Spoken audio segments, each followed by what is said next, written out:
Մեկը կարող է ռաբիզը լիներ, մեկը ծիծակ կոշիկներ էր հագնում, մեկը ինտելիգենտ էր, բայց ինքը իմ եղբայրս էր։ Եվ ոչ մի գեներալ ինքնասպանություն չարեց։ Դա ֆանտաստիկ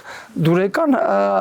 զգացմունք է, երբ որ պատերազմը դու հաղթում ես։ Ֆանտաստիկ մի բան է տեղի ունենում։ Ես չեմ հասկանում ինչ է տեղի ունենում։ Բարեկեցությունը նվազեցնում է հերոս լինելու հերոսունակությունը։ 100%։ Դու նստած ես խրամատի մեջ, որ ջուր է լսվել ու մտածում ես, տունը ջակուզի ունեմ։ Ստացանք 30 տարի, որը կյանք է։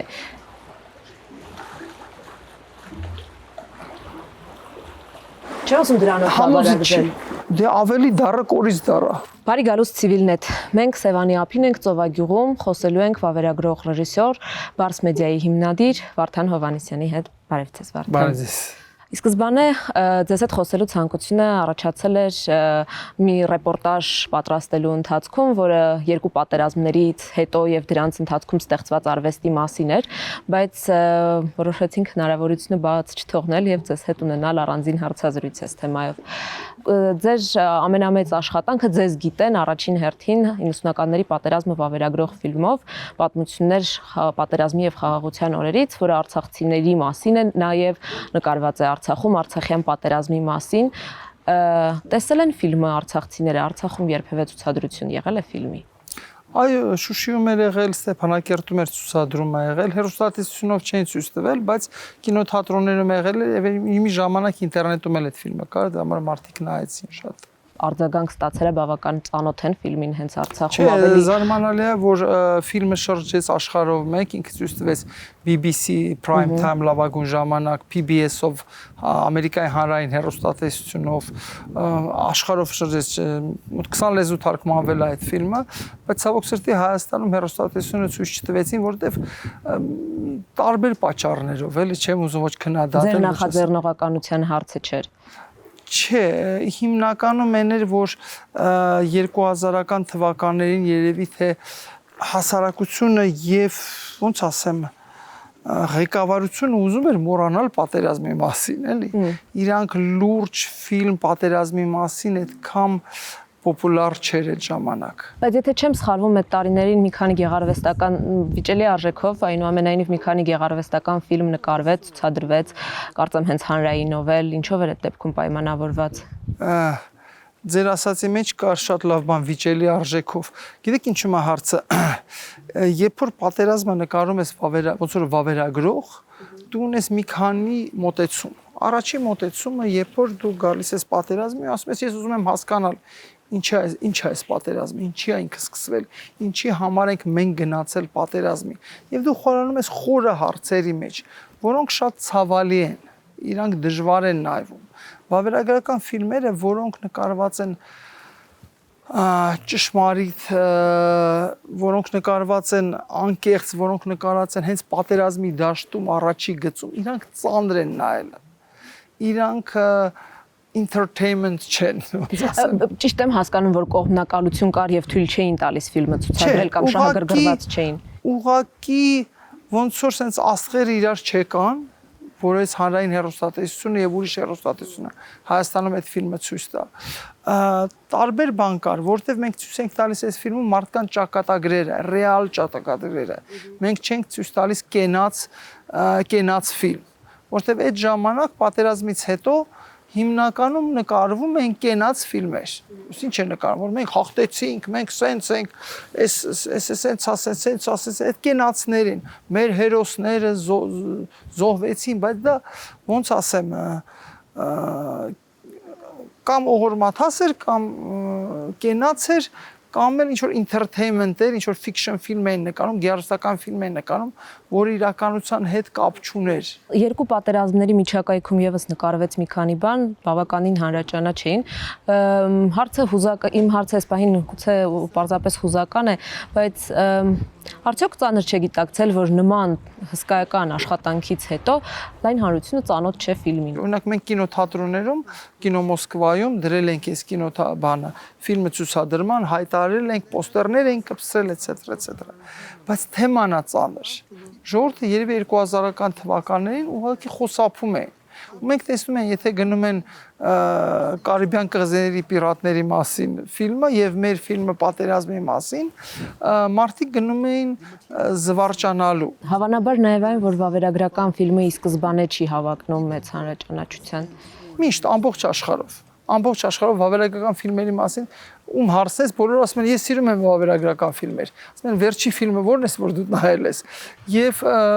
մարդիկ սկսում են կնկմալ, որտեղ վավերագրական ֆիլմ նայելը այդ աշխատանքա, այդ ինքնակրթությունա, այդ իսկապես հոգու աշխատանքա, խելքի աշխատանքա, այդ բան չէ, դու չես նայում ինչ որ ապուշ գեղարվեստական ֆիլմ։ Ես շատ հաճախ եմ մտածում մոտիվացիայի մասին, մարդկանց, որոնք վերցնում են տեսախցիկ ու գնում են ամենաթեժ կետեր, ու երբ հարցնում ես իրենց ինչու, պատասխանները ամենականխատեսելին են, որ սերունդները հիշեն, որ մեր երեխաները իմանան, որ պահենք եւ այլն եւ այլն, բայց արդյոք այդ մոտիվացիան բավարար է կյանքը այդ աստիճան վտանգի տակ դնելու համար, թե կա նաեւ անձնական մոտիվացիա։ Իմ կարծիքով այդ սուտ մոտիվացիա է։ Այդ ինչ որ ստանդարտ կլիշե մոտիվացիա, որ գիտեք, ես անում եմ, որ այս վավերագրեմ պատմության համար, չէ։ Դուք ինչի էիք անում։ Ես անում եմ իմ համար, որտեղ իմ համար շատ པարզ հարց կար։ Ինչի են մարդիկ գնում պատերազմի, ինչի են իրանք ռիսկում իրանք կյանքը, ինչա իմ համար հայրենիքը, ու ինչ եմ ես պատրաստ հայրենիքի համար անել։ Օրինակ գեղարվեստական ֆիլմերում ռեժիսորը գալիս է, ինքը ոնց որ Աստված գալիս է, հիմա ասում է, ես հիմա իրականությունը կստեղծեմ։ Այն ինչ որ ես ստեղծել եմ, դա է իրականությունը։ Վավերագրողը ինքը ուրիշ ձև է գալիս, ինքը ուզում է հասկանա իրականությունը ինչ է։ Երբ մարդը գնում է այդ ռիսկին տեսախցիկը ձեռքին եւ իր կյանքը նույնքան վտանգված է, որքան զինակիցներին, ապա ինչու չվերցնել զենք տեսախցիկի փոխարեն։ Որտեւ իմ համար հասկանալի էր, որ եթե ես վերցնեմ զենքը, ես էլ կամերային չեմ վերադառնա, որտեւ զենքով շատ ավելի հեշտ է պատերազմին մասնակցելը, առաջի գիծին լինելը, քան կամերայով առաջի գիծին լինելը, որտեվ զենքով դու պաշտպանված ես։ 44 օրյայից հետոն կամ այդ դրան վերաբերող գործերը շատ կտրուկ էին, շատ վաղահաս, այսպես էքսպրոմտ էր ամեն ինչ, ու թվում է թե այդ ժամանակ ստեղծված գրականությունն ու կինոն հենց այնպիսին էին, ինչպիսին այդ պատերազմներ, իսկ առաջին պատերազմը ավելի դասական սցենար ուներ սկիզբ, վերջ, կանխատեսելի էր, մարդիկ հասցրել էին հարմարվել ու այդ շրջանում ստեղծված գործերն էին այդպիսին։ Դուք ինչ եք կարծում, երկուսն էլ ձեր աչքով տեսել եք, 44 օրյան ենթակա է գեղարվեստականացման, այսպես ասեմ։ Իմ համար այդ ոնց որ տարբեր ազգեր մասնակցեն։ Այն ժողովուրդը, որ մասնակցել է 4 տարվա պատերազմի ժամանակ եւ հիմա ոնց որ լրիվ տարբեր ժողովուրդ լինի, տարբեր ազգ լինի, տարբեր Հայաստանը լինի, տարբեր մոտեցումը լինի, տարբեր մտածելակերպ լինի։ Ավելի կոնկրետ 4 տարվա պատերազմի մեջ մենք հասցրեցինք ձևափոխվել։ Մենք պատրաստվեցինք պատերազմի ժամանակ, մենք մեծացանք, մենք համակերպվեցինք, մենք պայքարեցինք եւ մենք հաղթեցինք։ Դա ֆանտաստիկ դուրեկան զգացմունք է, երբ որ պատերազմը դու հաղթում ես։ Մենք ունեցանք ժամանակ փոխվելու, բայց մենք ոնց որ հասարակություն ֆանտաստիկ մեծ սխալ արեցինք։ Երբ որ պատերազմը ավարտվեց, ոնց որ այդ ալիքը փակեցինք ու սկսեցինք ապրել ռեստորանով, կյանքով, ընտանիքով, բանով, ոնց որ պատերազմ չի լինի։ Մենք այդ պատերազմի առաջի պատերազմից հետո չենք պատրաստվում երկրորդ պատերազմին։ Եվ չենք պատրաստվում բոլոր մակարդակներով։ Ոչ պետության մակարդակով, ոչ բանակի մակարդակով, որտեղ ես բանակի հետ հաշփվում եի եւ տեսնում եմ, որ դա հիմնականում ցավոք սրտի ձևականություն է։ Գեներալները հաստափոր էին դառնում, աֆիցերները փոքր, լեյտենանտները, կապիտանները հուսահատ էին դառնում, դուրս էին գալիս բանակից։ Դրան անդրադարձ այս տարիների ընթացքում եղավ այնուամենայնիվ գրականության մեջ ժամանակակից։ Եղավ, բայց Հովհաննես Իշխանյանը դրանից հետո կա քրիտիկա, կա հասարակության մոտեցում։ Կա մի բանը, երբ որ ինչ-որ մեկը օպոզիցիա եւ քննադատում է պետությանը եւ համակարգին եւ ինքը պետք է այդ անի, որտեղ ինքը օպոզիցիայում է, իսկ երբ որ հասարակությունը հասկանում է, որ ինքը վտանգի մեջ է, ոչ թե օպոզիցիան է հասկանում, այլ բոլորն են հասկանում։ Մենք պատերազմի մասին գիտենք այն ինչ պաշտոնապես ցուցադրվում էր զինուժի հաղորդումները օրինակ եւ այն ինչ մարդիկ իրենց սմարթֆոններով էին նկարում։ Ուզում եմ հասկանալ բարձ մեդիայի նկարած ինչ որ նոր բանի մասին պատմելու է, նոր հերոսության կամ նոր դավաճանության։ Մեզ համար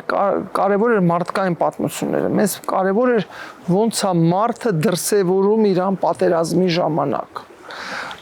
Եվ այդ պատճառով տարբերությունը մեծ չէր։ Հասարակ զինվորը, գյուղացին, երևանցին, ինտելիգենտը, քյարթուն, ես անձամբ, ոնց եմ դու դրսևորում քեզ պատերազմին, ինչ դասեր եմ ես այդտեղ ստանում։ Որքան էիք փոխվել դուք։ Երկրորդ պատերազմի առաջին։ Երկրորդին, առաջինի համեմատ։ Դե ավելի դառը կորից դառը, ցավոք սրտի, ավելի ցինիկ դառա եւ ավելի ագրեսիվ դառա այն առումով, որ ես ավելի քիչ ներողամիտ դառա ինքս իմ հանդեպ, հասկանալով, որ իմ սխալները, որ ես արել եմ, որ բերեց այս մեր երկրի պարտությանը, որտեվ հարցը այն չի, որ там Լևոնը, Նիկոլը, չգիտեմ, Քոչարյանը կամ ուրիշներն են մեղավոր։ Հարցը այն է, ինչու եմ ես մեղավոր։ Եվ ինչու եք դուք մեղավոր։ Շատ բաներում, որտեվ շատ օպտիմիստիկ է եղել, լինելով քրիտիկան շատ օպտիմիստիկ եմ։ Միշտ սխալ քվեարկել եմ, միշտ չեմ ջանք թափել, որ ճիշտ մարդիկ գնան բանին։ Շատ դեպքերում ինչքան էլ կոնֆորմիստ չեմ եղել, բայց շատ դեպքերում ագրեսիվ չեմ եղել, ինչքան հիմա եմ ագրեսիվ, որտեղ ասում եմ, դե գուցե ես եմ սխալ։ Գուցե պետք չի այդքան շուխուր անել, բայց պետք էր անել, որտեղ ոչ թե այն պատճառով, որ ես ճիշտ եմ, պետքա շուխուր անել, այն պատճառով, որ 18-20 տարեկան երեխեքը, որոնք մեղք չունեն, իրան գնացին։ Հիմա իմ համար ամենամեծագույն մեղքը այն է, որ այդ 18-20 տարեկան երեխեքը զոհվել են։ Ոչ թե իմ սերունդն է զոհվել, որը մեղավոր է դրա մեջ։ Այդ ջահելներն են զոհվել, եւ ոչ մի գեներալ ինքնասպանություն չարեց։ Ոչ մի քաղաքական գործիչ իրան խարակիրի չարեց, որտեվ իրանք իրենց մեղավոր չեն զգում։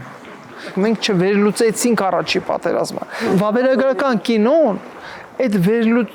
վերլուծելու մի հնարություն է, մի ինստրումենտ է, որով մենք կարող ենք վերլուծել։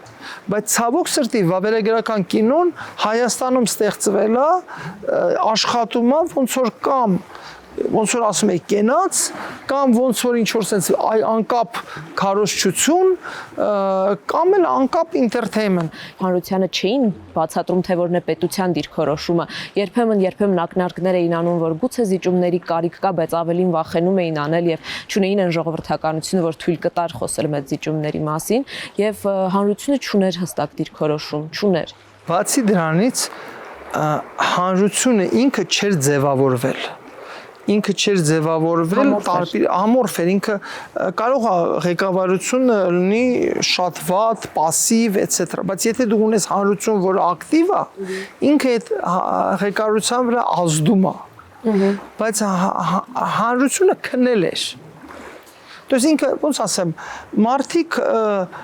լավ մեքենա են առնում, բայց զենք չեն առնում։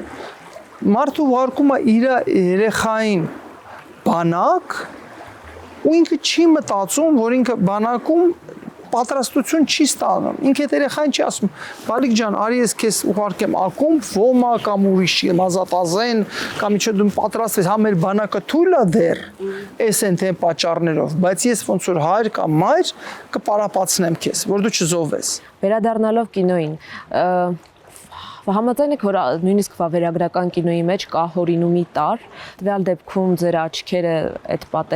պատերազմը տեսնող ուղղակի դագերոտիպ չէին, դուք ունեք այդտեղ հեղինակային միջամտություն, հետևաբար դա չոր իրականությունը չէ։ Ուզած գործը, որ դու անում ես, ինքը սուբյեկտիվ է։ Ես ինչ էլ նկարեմ, ինչքան էլ ես կադրի մեջ չլինեմ, իմ տեսակետը այնտեղից է, որտեղից ես նայում եմ։ Եթե դու տեսակետ չունես, դու չես կարող ֆիլմ անես։ Եթե դու ունես տեսակետ, որ եթե դու ուզում ես գտնես քո տեսակետը, դու կարող ես ֆիլմ անես։ Բայց եթե դու ամորֆ ես, դու չես կարող ֆիլմ անես։ Դու շատ դեպքերում առաջի պատերազմի ժամանակ ես գնում էի ուղակի նկարում էի ասում է ֆանտաստիկ մի բան է տեղի ունենում։ Ես չեմ հասկանում ինչա տեղի ունենում։ Բայց ես հայ եմ, էս իմ ախպերությունն է։ Մենք բոլորս նույն խրամատում ենք, որը կարող է մեր գերեզմանը դառնա։ Մենք էս խրամատը չենք զիջի, որտեվ էս մեր հայրենիքն է, շատ բաներ չեմ հասկանում, բայց փորձեմ նկարեմ, փորձեմ հետո տարիների ընթացքում հասկանալ։ Եվ այդ շատ դեպքերում այդ աշխատելը, ինչքան դու անկեղծ լնես, ես փորձում եմ ոչ մի դեպքում գեղարվեստական էլեմենտ չմտցնել, որտեվ գեղարվեստական էլեմենտը խանգարում է, այդ զիզիպիզիությունն է։ Խոսենք դրա մասին, թե դուք վավերագրող ռեժիսորը եւ երևի հասցեատերը չեք գլխավոր այս հարցի, բայց տպավորություն չկա, որ մարդկանց ծանոթ ու անծանոթ մարդկանց անձնական ողբերգությունը աղետ գեղարվեստականացնելը ներքին կոնֆլիկտ պիտի առաջացնի, ինչ որ մի բան այն չէ այդտեղ։ Երբ որ դու գալիս ես պատերազմի գոտի ոնց որ մասնակից, ոչ թե ինչ որ երրորդ կողմը, որ վերևից նայում, աստեղ սրան կռվում են, ես վավերագրում եմ, որ աշխարհին ցույց։ Ես եթե դու գալիս ես ոնց որ մասնակից, քո վերաբերմունքը փոխվում է։ Այն զինվորների հետ ում հետ ես նստել եմ խրամատներում առաջի պատերազմի տարիների ընթացքում, ամիսների, շաբաթների, օրերի, իրանք իմ համար օբյեկտ չեն, որոնց ես նկարում եմ, իրանց հետ մասնակցել եմ, իրանց հետ կիսում եմ եւ մեծամասնության հետ մինչեւ հիմա կապի մեջ եմ։ Մեկը կարող է ռաբիզը լիներ, մեկը ծիծակ կոշիկներ էր հագնում, մեկը ինտելիգենտ էր, բայց ինքը իմ եղբայրս էր։ То есть մենք միասին ենք։ Այդ ձևավորվեց առաջի պատերազմի ժամանակ, որտեղ դա երկար պատերազմ էր։ Անարդարությունը սկսվում է դրանից, երբ որ պատերազմին չմասնակցած ռեժիսորը իրավունք է իրան վերապահում նկարել պատերազմի մասին ֆիլմ։ Կարող է չմասնակցած գրողը։ Կարող է գրել օրինակի ինչա տեղի ունեցել պատերազմի ժամանակ Երևանում իր տունը։ Օրինակ ֆանտաստիկ մի հատ ֆիլմ է նկարել, ֆանտաստիկ, որ ես շշմած եմ այդ ֆիլմից, Շողակատ Վարդանյանը։ Ֆանտաստիկ, то есть ես չէի սպասում, որ կարելի է հեռախոսով մենակ տունը կամերային այնց ֆիլմ անել, երկար 90 րոպեանոց ֆիլմ, որ ես պատերազմ անցած ցինիկ դարած մարդը 2-3 անգամ ընդհատեմ նայելը, գնամ ինձ սթափացնեմ նայել, որտեվ ինքը նկարել էր իր ծնողների դարդը։ Ու դա այնքան ազնիվ էր, այնքան ուժեղ ֆիլմ էր, որ ես համարում եմ այս պատերազմի լավագույն ֆիլմերից մեկը։ Իսկ մյուսներին ծանոթ եք։ Չեմ ուզում քննարկել։ Կան ռեժիսորներ, որոնք ոնց որ sense նստել են այդ գծի վրա, գեղարվեստական ֆիլմեր են անում, վավերագրողների նկատի ունեի։ Ինչի եմ հարցը տալիս, որովհետև օրինակ այսօր հիմա գալիս է Շողակատի ֆիլմ, որը պատերազմի, որը շատ ազնիվ ֆիլմ է։ Կա երկու շատ ֆիլմեր կան, բայց կոնկրետ երկուսը, չեմ ասում գնահատեք ֆիլմերն ու հեղինակներին։ Մեկը Էմիլի Մկրտչյանի ֆիլմներ, մյուսը Սարին Հայրապետյանի, որոնք Ադրբեջանից շատ կտրուկ արձագանք ստացան, այսինքն այդ արձագանքը որն էր, ահագին խոչընդոտներ առաջացան տարբեր փառատոներում ներկայացնելու համար, ու մինչև օրս իրենք այդ դժվարություններով անցնում են։ Հիմա կարևոր է Ձեզ համար կարևոր է, որ այդ ֆիլմերը գնան հասնեն փառատոնների, անգամ եթե դրանք ձեր դուրը չեն գալիս, բայց պատմում են Արցախյան պատերազմի մասին։ Էմիլին եւ Սարինը կարևոր ֆիլմեր արեցին։ Իրանք արեցին երկուսն էլ կին լինելով, իրանք նկարեցին կնոջ տեսակետից ֆիլմեր, որոնք կարևոր ֆիլմեր են, որոնք պետք է գնան փառատոն։ Լավն են, վատն են, այդ ուրիշ պատմություն է։ Դուրա գալիս են, դուր չի գալիս բանա, բայց իրանք շատ կարևոր ֆիլմ արեցին, որ պետք է գնան փառատոն, եւ այդպես ֆիլմեր իրանց տեսակետից շատ արդար եւ ճիշտ են։ Եվ երբ որ ֆիլմը արդեն դուրս է գալիս փառատոնային հեռուստատեսություն, ինքը արդեն ընկնում է պայքարի մեջ, որովհետեւ հակառակորդը փորձում է ֆիլմը կանգնացնել։ Ու դա միշտ լինում է, ու դա պետք է լինի։ Այդ ոնց որ գնահատական է, որ նորմալ է, որ ճիշտ է, որ ֆիլմը անում են։ Բանել եմ ուզում հարցնել, պաթոս բառը որ վատ իմաստով են կիրառում, միայն վատ իմաստով ու ցածր ճաշակ են համարվում պաթետիկ ֆիլմերը, գրականությունը եւ այլն, բայց համաձայն եք, որ պատերազմի մասին գրված, նկարված գործը չի կարող զուրկ լինել պաթոսից։ Եթե սիտուացիան պաթոսային է, եթե վավերագրողը համեզ ձևով նկարում է այն իրականությունը, որը ֆանտաստիկ է տեղի ունենում, ինչ որ մի ջոկատի մարդու անձնական հերոսությունը կամ, չգիտեմ, պատերազմային գործողությունը, իհարկե դա տեղ կարող է ունենալ, բայց երբ որ արդեն ռեժիսորը գալիս է պաթոսով, այդ կատաստրոֆա է։ Այսինքն ֆիլմ չի կարող նկարել։ Եվ մի հատ էլ մեծ մի խնդրեմ կա, որ այս վերջի 100 տարվա մեջ ֆանտաստիկ քանակով կամ ֆանտաստիկ գրքեր պատերազմի մասին գրված, ոչ Հայաստան, աշխարհով մեկ ֆիլմեր կան նկարած, բայց շատերը այնքան անգրագետ են, ոնց ասեմ, չկարդացած են, ֆիլմ նայած չեն։ Իրանք ասում են, ախպեր, ինչի՞ ես ֆիլմ նայեմ, իսկ գնամ կնկարեմ։ Եթե տեսենք Ռուսաստանը, հիմա Ռուսաստանը, Ուկրաինան, Ուկրաինայի արձագանքը բավականին բաներ ուժեղ էր ու անմիջապես էր։ Ավելի ուժեղ էր, բայց օրինակ եթե նայում ենք, էլի ռեժիսոր այդ մեծ ինչ որ իրականությունն է տեղի ունենում, եւ այդ քանակի ֆիլմերը շատ ավելի քիչ են։ Բայց եթե ես հիշում եմ, որ այդ օրերին նայում էի որոշ թատրոնների խաղացանկեր ու համարի ամբողջ խաղացանկերը հարմարեցված էին ընթացիկ իրադարձություններին, այնինչ մեզ մոտ բոլորովին այլ բան էր կատարվում։ Եվս երկու հարց ունեմ։ Մեկը սա է, արդյոք 44-օրյա պատերազմը չսպառեց վավերագրող ռեժիսորի գործառույթը կամ ընդհանրապես ռեժիսորի, որովհետև առաջին պատերազմը տեսել էին առաջին պատերազմի մասնակիցները, այն մարդիկ, որոնք այնտեղ եղել էին։ 44-օրյա պատերազմը մենք առավոտից երեկո նայում էինք մեր սմարթֆոններով կինոյի պես live stream ամբողջ ընթացքում։ Հա, բայց ինչ վերլուծություն ենք մենք արել։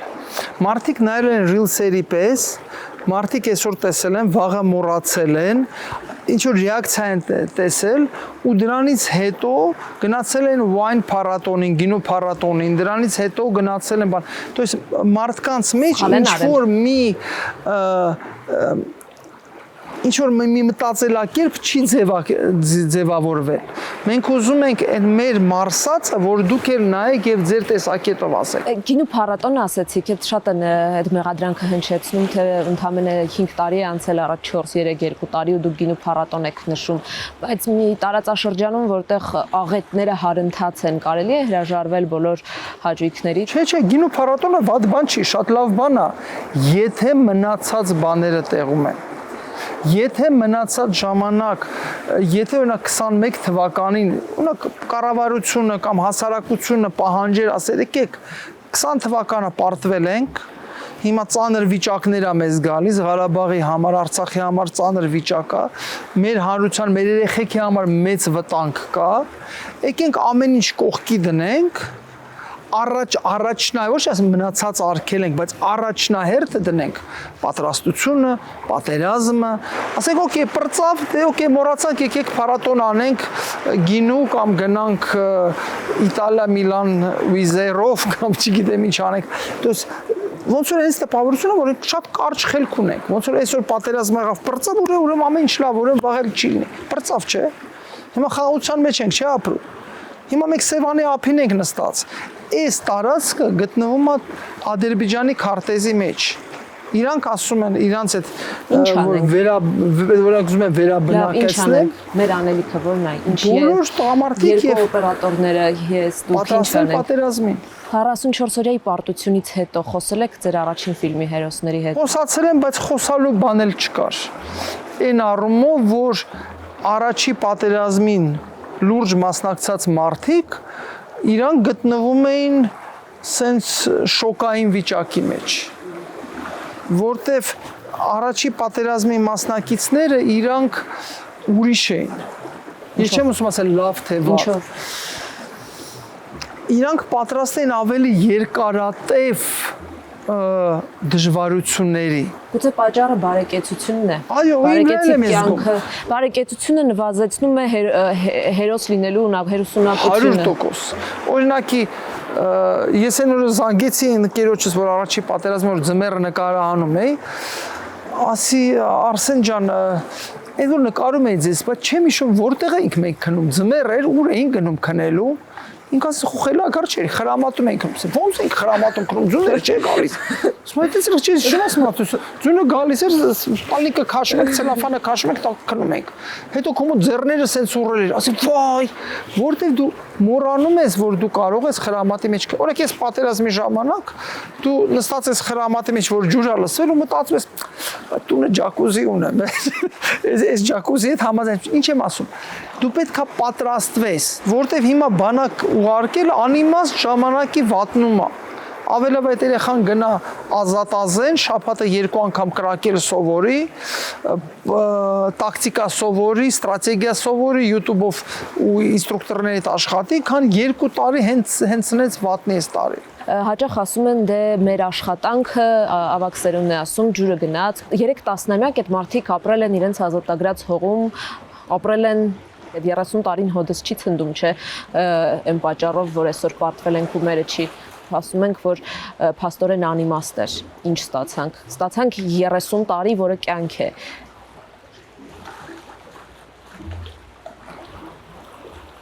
Չէ՞ ասում դրանով բավարարվել։ Համոզիչ չի, որովհետև սենց ասեմ, եթե դու կյանքը դնում ես ինչ որ որ քո երկիրը ձևափոխվի, ու դու դրա համար ֆանտաստիկ ռեսուրսներ ես դնում, ոնց որ պետություն, ֆինանսական, մարդկային, եւ այդ ռեսուրսները վատնվում են կոռուպցիայի պատճառով, հասարակության անտարբերության պատճառով, ինքնագոհության պատճառով, etc. Ուրեմն դու հենց ցնեց ես վատնել այդ ժամանակը։ Ձեր ընկերները զինակից առաջին պատերազմի համարում են, որ հենց նենց էր փաստորեն։ Ես չեմ կարող խոսալ ուրիշների համար։ Ես կարող եմ ասել, որ ես ունեմ 2 զգացողություն։ Առաջինը հաղթանակը, որը ինձ ոչ մեկը չի վերցնի առաջի պատերազմին, երկրորդը պարտությունը։ Եվ ես պատրաստվում եմ երրորդ զգացողությանը, որտեղ ես չեմ հավատում խաղաղությանը։ Որտեղ աշխարհում այդպես բան չկա, աշխարհը ստեղծած է պատերազմից եւ խաղաղությունից։ Բայց հիմա մենք այնտեղ ենք գտնում, որ մեր պատերազմը անխուսափելի է եւ դրա համար պետքա պատրաստվել երրորդ պատերազմը։ Ինչքան ավելի շատ պատրաստ լինենք, այնքան ավելի լավ ռեզուլտատ կլինի։ Իսկ մնացած ասել, որ մենք 30 տարի հանգիստ ապրել ենք, բան ենք, կարելի է մտածել ու հետո փախստական դառնալ։ Տաքսի վարոր դառնալ, ասել մտածում եք ես միշտ տաքսի եմ քշել, ես օրինակ Ղարաբաղում խանութ եմ ունեցել կամ չգիտեմ, ռայկոմի պետ եմ եղել։ Այսօր շարունակվում է Բաքվում պահվող ռազմագերիների դատավարությունը եւ իրանց ապագան ավելի անորոշ է, քան որևէ բան։ Գերության մեջ գտնվող մարդը ինչ է ուզում, որ անեն իր համար, ինչ է ակնկալում։ Իրանք ակնկալում են, որ մենք ստեղ ինչ որ մի բան անում ենք։ Դուք այդ եք ակնկալում։ Այո, ես միշտ ակնկալում եմ, երբ որ ես նստած եմ, ասում եմ, ինչ են անում իմ այս ընկերս, բայց այդ չի կարևորը։ Կարևորը այն է, որ մենք ոնց որ ազգ պատասխանատու ենք այդ մարդկանց համար, որ հիմա գերության մեջ է։ Մենք պետք է իրանց հետ բերենք։ Մենք կարող ենք ինչ-որ բան անել շարքային քաղաքացիներից, որ ինչ որ մի բան, մենք պետք է մտածենք ինչ մենք կարող ենք անել։ Այսինքն չենք անում հիմա։ Մենք իմ կարծիքով բավարար չենք անում ոնց որ քաղաքացի, չենք անում բավարար ոնց որ երկիր եւ չենք անում ոնց որ հասարակություն, որտեղ իրանք պետք է վերադարձվեն։ Օրինակ ես հիացած եմ ոնց է Ռուբեն Վարդանյանը իրան պահում։ Ինքը հրաժարվեց իրանց հետ զրուցելու։ Ոչ է զրուցելու, այլ ոնց է կոչվում այդ բան տալու, давать свидетельские показания։ Բայց ես չեմ մեղադրում ուրիշներին։ Բայց երբ որ իրանք վերադառնան, արդեն կարելի է հասկանալ ով ինչ արեց, ինչի մենք այս վիճակի։ Մենք անալիզի ամեն ինչ պետք է ենթարկենք։ Ցավոք սրտի Հայաստանում անալիզ չի արվում, ոչինչ չի։ Այնպես տպարությունն է, որ մենք այս շարժում դե ապրում ենք, էլի այս սևանակա կյանքը կա, ապրում ենք, էլի խաղաղությունն է, լավը պրծավ, դե ուրեմն վաղնել չի լինի։ Էսենց ապրելով չի լինի, որ այս տպարությունն է, որ ոչ մեկը չի մտածում ինչ արնելու 5 տարի հետո։ Ու այդ չի վերաբերում մեր տեղը պետք է մտածի կառավարությունը։ Եթե դու 17 տարեկան տղայի մայր ես կամ հայր ես, դու պետք է մտածես ինչ քո տղայի հետ կլինի մի տարի հետո։ Այդ ինչ է որ դու պետք է փախցնես տանես Գերմանիա։ Դու պետք է իրան պարապես, որ ինքը ուժեղ տղամարդ դառնա։ Իսկ փառատոնները, մրցանակները, սա թքած։ Կարևորը